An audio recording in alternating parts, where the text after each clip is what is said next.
بسم اللہ الرحمن الرحیم۔ ناظرین، آج دو تین چیزیں آپ کے ساتھ ڈسکس کرنی ہے۔ ایک تو یہ کہ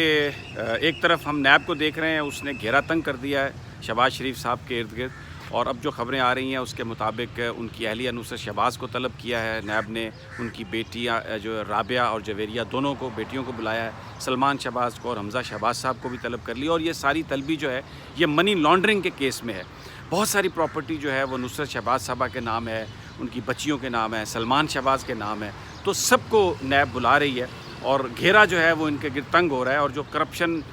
کے حوالے سے جو تحقیقات ہیں وہ جا رہی ہیں۔ لیکن دوسری طرف ہم یہ دیکھتے ہیں کہ لاہور ہائی کورٹ سے ایسے ڈیسیژن آ رہے ہیں کہ جن میں جو شریف خاندان ہے یا یہ جو اکیوزڈ ہیں ان کو ریلیف مل رہا ہے۔ اور ایک اور چیز جو سامنے آتی ہے وہ یہ ہے کہ جو ریلیف دینے والے ججز ہیں، اس سے بیشتر اس کے کہ ہم یہ اندازہ لگائیں کہ یہ سب کچھ کیوں ہو رہا ہے، یہ جاننا نہایت ضروری ہے کہ یہ جو ریلیف مل رہا ہے یہ فیصلہ کرنے والے لوگ کون ہیں۔ بھلے یہ آئین اور قانون کے مطابق ہی ہوں گے سارے فیصلے، اور ججز جو ہیں ان کی انٹیگریٹی ہم سب جانتے ہیں کہ ہے، لیکن بہرحال یہ جاننا اور دیکھنا نہایت ضروری ہے۔ اب اگر ہم نظر ڈالتے ہیں تو جو جسٹس شہزاد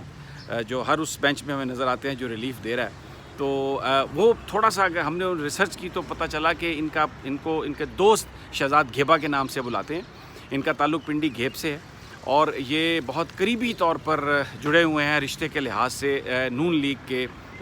کے ساتھ۔ شاہد خاقان عباسی صاحب کے جو چچا ہیں امتیاز عباسی، ان کی جو صاحبزادی عالیہ امتیاز،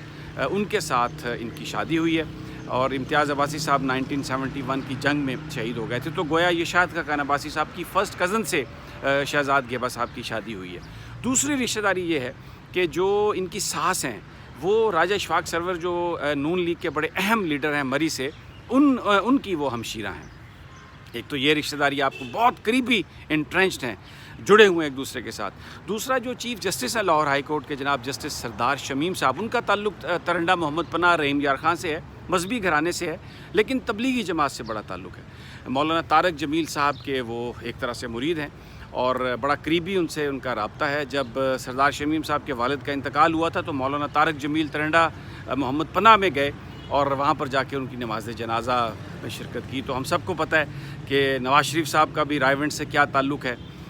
سردار شمیم صاحب کا بھی تعلق ہے وہاں پر رائے ونڈ سے ہی۔ تو یہ پاکستان جو ہے اس میں یہ چیزیں بہت اہم ہیں، پیر بھائی، تبلیغی بھائی، سیاسی بھائی، رشتہ داریاں۔ تو میں اس سے زیادہ کچھ نہیں کہوں گا، بس صرف یہ عرض کرنا چاہ رہا ہوں کہ یہ جو ریلیف آ رہا ہے یہ مخصوص ایک وہ گروپ ہے لوگوں کا جو یہ ریلیف دے رہا ہے، اور آگے بھی ریلیف دے گا۔ جو ہمیں اطلاعات ملی ہیں اس کے مطابق خواجہ سعد رفیق، ان کے بھائی کے مقدمے اور بھی بہت سارے مقدمے، جس طرح حنیف عباسی صاحب کی سزائیں معطل ہوئی ہیں، یہ سارے کے سارے جو معاملات ہیں یہ ریلیف ملتا رہے گا۔ لیکن دوسری ایک جو بڑی اہم بات تھی وہ احمد اویس جو ایڈوکیٹ جنرل پنجاب، ان کے حوالے سے جو ریولیشن آئی ہیں سامنے، وہ تو ایک ایسا کیس ہے کہ جس پر چیف جسٹس آف پاکستان کو ضرور نوٹس لینا چاہیے،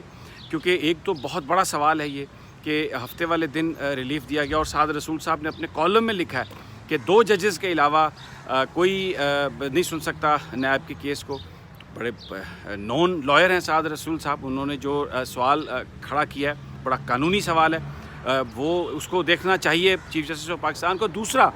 جو احمد اویس صاحب کا سارا معاملہ ہے، دیکھیں یہ جو بھی کورٹ نے فیصلہ کیا اور جس میں توہین عدالت کا نوٹس بھی دیا احمد اویس صاحب کو، یہ ماڈل ٹاؤن کیس ہے۔ اس میں JIT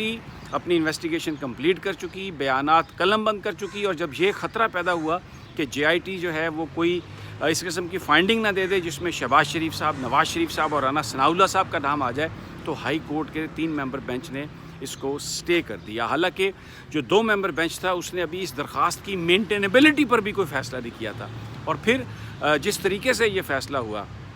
ریگولر کاز لسٹ میں یہ کیس نہیں آیا 22 مارچ کو، صبح کے وقت ایک ایڈیشنل کاز لسٹ جاری ہوتی ہے اور اس میں ایڈوکیٹ جنرل کا نام بھی نہیں ہے۔ جب انہیں پتہ چلتا ہے احمد اویس صاحب کو، وہ جاتے ہیں، سماعت مکمل ہو چکی ہوتی ہے، تو انہیں وہ 50 منٹ تک کمرہ عدالت میں بیٹھے رہتے ہیں۔ پھر ججز انہیں کہتے ہیں کہ اب وہ ہم سن چکے ہیں، آپ دیر سے آئے ہیں تو ہم فیصلہ کرنے والے ہیں۔ 2:15 بجے جو فیصلہ 2 بجے سنانا تھا وہ شام کو 6:15 بجے فیصلہ سنایا گیا۔ جس وقت وہ فیصلہ سنایا گیا، سنانے کے لیے جج آتے ہیں تو احمد اویس صاحب صرف یہ کہتے ہیں کہ یہ بہت اہم مقدمہ ہے، میرا آپ موقف سن لیں۔ وہ کہتے ہیں نہیں جی، ہم آپ کا موقف نہیں سنیں گے۔ اور کچھ لوگ